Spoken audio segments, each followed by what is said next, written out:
नमस्कार। प्रभा साक्षी news network पर आप सभी का स्वागत है। बीजेपी राष्ट्रीय कार्यकारिणी की बैठक में जहां साल 2023 में होने वाले सभी विधानसभा चुनाव की रणनीति बनाई गई, वहीं 2024 में होने वाले लोकसभा चुनाव की तैयारियों पर भी चर्चा की गई। इसी के साथ ही बीजेपी ने महत्वपूर्ण फैसला करते हुए पार्टी अध्यक्ष के रूप में जेपी नड्डा के कार्यकाल को 1 साल का विस्तार भी दे दिया है, जिससे नड्डा अब जून 2024 तक अपने पद पर बने रहेंगे। उल्लेखनीय है कि बीजेपी अध्यक्ष के रूप में नड्डा का कार्यकाल इसी माह के अंत में समाप्त हो रहा था। इस साल होने वाले 9 राज्यों के विधानसभा चुनाव और अगले साल होने वाले लोकसभा चुनावों को देखते हुए बीजेपी ने संगठन में शीर्ष स्तर पर कोई बदलाव करना उचित नहीं समझा। गृह मंत्री अमित शाह ने बताया कि बीजेपी राष्ट्रीय कार्यकारिणी की बैठक में रक्षा मंत्री राजनाथ सिंह ने जेपी नड्डा का कार्यकाल बढ़ाने का प्रस्ताव रखा, जिसे कार्यकारिणी ने स्वीकार कर लिया है। भारतीय जनता पार्टी में हमेशा बूथ से लेकर राष्ट्रीय अध्यक्ष तक के हमारे चुनाव समय समय पर हमारे संविधान के अनुकूल होते रहे हैं और पूरी लोकतांत्रिक पद्धति से चुनाव के अधिकारियों की नियुक्ति होती है, मतदाता सूची बनती है और फिर चुनाव का शुरुआत होता है। बूथ के बाद मंडल का, मंडल के बाद जिले का, जिले के बाद प्रदेश का और प्रदेश के बाद राष्ट्रीय अध्यक्ष जी का चुनाव और कार्य समिति का चुनाव होता है। परंतु ये वर्ष सदस्यता अभियान का भी वर्ष है और हर साल हम चुनाव के पहले नई सदस्यता करते हैं। हमारी सदस्यता कार्यकाल 6 साल का होता है। 6 साल जब समाप्त होते हैं तब पूरी सदस्यता नए सिरे से होती है और जब 6 साल नहीं होते हैं तब इसमें सदस्यों की बढ़ोतरी के साथ बूथ को, मंडल को और जिले को वैधानिक मान्यता मिलती है। कोविड की महामारी के कारण ये सदस्यता का हमारा अभियान समय पर हो नहीं पाया और जब सदस्यता नहीं होती है, बूथ से राष्ट्रीय अध्यक्ष तक के बाकी के चुनाव नहीं होते हैं, तब राष्ट्रीय अध्यक्ष चुनना संवैधानिक रूप से संभव ही नहीं है। कई बार भूतकाल में भी इस प्रकार के अलग अलग मौकों के कारण राष्ट्रीय अध्यक्ष के कार्यकाल को एक्सटेंशन दिया गया। इसी परंपरा का अनुसरण करते हुए श्री जगत प्रकाश नड्डा जी को राष्ट्रीय कार्यकारिणी ने आज सर्वानुमत प्रस्ताव किया है।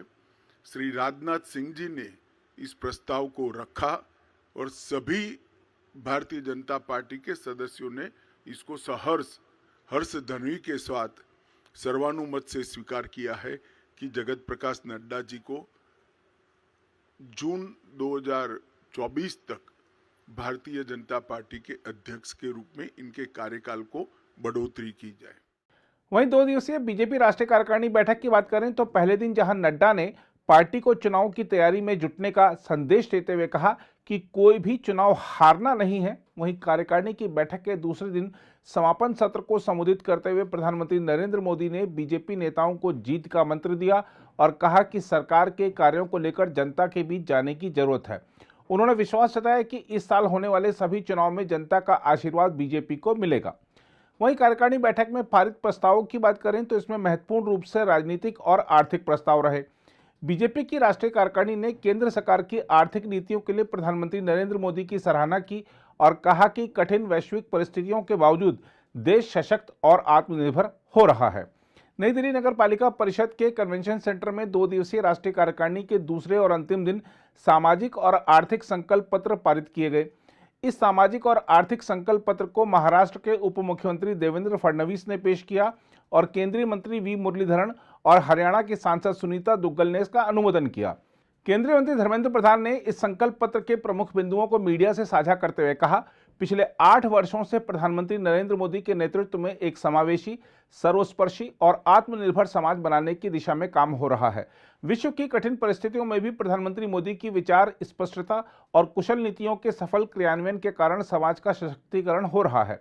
उन्होंने कहा कि वर्ष 2014 में प्रधानमंत्री मोदी ने जब देश की कमान संभाली थी तब देश की अर्थव्यवस्था 10वें स्थान पर थी और भारत की गिनती कमजोर अर्थव्यवस्थाओं में होती थी। उन्होंने कहा आज आज़ादी के 75वें वर्ष में हमने ब्रिटेन को पीछे छोड़ा है और दुनिया की 5वीं सबसे बड़ी अर्थव्यवस्थाओं में शामिल हुए हैं। केंद्रीय मंत्री ने कहा कि आज जीएसटी संग्रह में 22.6% की वृद्धि हुई है और डिजिटल लेन देन ने भी नई ऊंचाइयों को छुआ है। उन्होंने कहा यदि विश्व में एक समय में 100 रुपए का डिजिटल लेन देन होता है तो उसमें 40 रुपए का लेन देन भारत में होता है। उन्होंने कहा कि भारतमाला, सागरमाला, समर्पित मालगाड़ी गलियारा, उड़ान और भारत ब्रॉडबैंड जैसी योजनाओं ने न सिर्फ विकास को गति दी है बल्कि 21वीं सदी के भारत के अनुकूल अवसंरचना भी तैयार की है। उन्होंने कहा कि किसानों को अपने उत्पादों का उचित मूल्य मिले, इसके लिए सरकार द्वारा कई योजनाएं शुरू की गई हैं। उन्होंने कहा कि अयोध्या में राम मंदिर निर्माण के लिए कार्यकारिणी ने प्रधानमंत्री मोदी का आभार जताया। उन्होंने कहा सामाजिक उपलब्धियों का एक नया पैमाना सामने आया है। अयोध्या में भव्य राम मंदिर का निर्माण हो रहा है। जो लोग कभी हमसे पूछते थे अयोध्या में राम मंदिर तो बनाएंगे लेकिन तिथि नहीं बताएंगे, आज प्रधानमंत्री नरेंद्र मोदी का कार्यकारिणी ने आभार प्रकट किया कि मंदिर की तिथि भी घोषित कर दी गई है। जल्द ही भव्य मंदिर देश को समर्पित हो जाएगा। इस कड़ी में उन्होंने काशी विश्वनाथ कॉरिडोर, सोमनाथ मंदिर के विकास कार्य, केदारनाथ धाम का पुनर्निर्माण, केदारनाथ बद्रीनाथ तीर्थ क्षेत्र का विकास कार्य, चारों धामों का सड़क नेटवर्क, करतारपुर साहिब कॉरिडोर और उज्जैन में महाकाल लोक से जुड़े विकास कार्यों का भी उल्लेख किया। उधर राजनीतिक प्रस्ताव की बात करें तो बीजेपी ने आरोप लगाया है कि विपक्ष ने पेगासस स्पाईवेयर, नोटबंदी, राफेल विमान सौदा और प्रवर्तन निदेशालय की कार्रवाई सहित कई अन्य मामलों में प्रधानमंत्री नरेंद्र मोदी को नीचा दिखाने के लिए नकारात्मक अभियान चलाया, लेकिन इन सभी मुद्दों पर शीर्ष अदालत के फैसलों ने उसे बेनकाब कर दिया।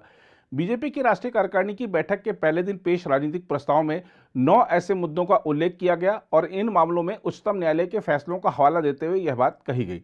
राजनीतिक प्रस्ताव केंद्रीय कानून मंत्री किरेन रिजिजू ने पेश किया और उत्तर प्रदेश के उप मुख्यमंत्री केशव प्रसाद मौर्य तथा कर्नाटक सरकार के वरिष्ठ मंत्री गोविंद करजोल ने इसका अनुमोदन किया। वित्त मंत्री निर्मला सीतारमण ने मीडिया को संबोधित करते हुए बताया कि राजनीतिक प्रस्ताव में 9 ऐसे मुद्दों का उल्लेख है जिन्हें लेकर विपक्ष ने प्रधानमंत्री मोदी पर अपमानजनक टिप्पणियां की थीं। राजनीतिक प्रस्ताव में बीजेपी अध्यक्ष जेपी नड्डा की सेवा और उनके अथक प्रयासों की भी सराहना की गई। कार्यकारिणी की बैठक में त्रिपुरा, नागालैंड, मेघालय और कर्नाटक विधानसभा चुनाव की तैयारियों पर इन राज्यों के मुख्यमंत्रियों और प्रदेश अध्यक्षों ने अपनी बात भी रखी। कर्नाटक के बारे में मुख्यमंत्री बसवराज बोम्मई और त्रिपुरा के मुख्यमंत्री माणिक साहा ने भी संगठन से जुड़े कार्यक्रमों और तैयारियों के बारे में अपना पक्ष रखा। बहरहाल अब देखना होगा कि जीत के जिस संकल्प के साथ बीजेपी की यह राष्ट्रीय कार्यकारिणी की बैठक समाप्त हुई है उसके उद्देश्यों को पार्टी कितना हासिल कर पाती है। बीजेपी को पता है कि अगले वर्ष होने वाले लोकसभा चुनाव में जीत का उसका दावा तभी मजबूत होगा जब वह इस साल होने वाले 9 राज्यों के महत्वपूर्ण चुनाव में अच्छा प्रदर्शन कर पाएगी। अगर आप भी लेना चाहते हैं देश दुनिया की तमाम जानकारी तो आज ही सब्सक्राइब करें हमारे चैनल को। साथ ही नीचे दिए बेल आइकन को जरूर दबाएं ताकि हर अपडेट आप तक पहुंच सके।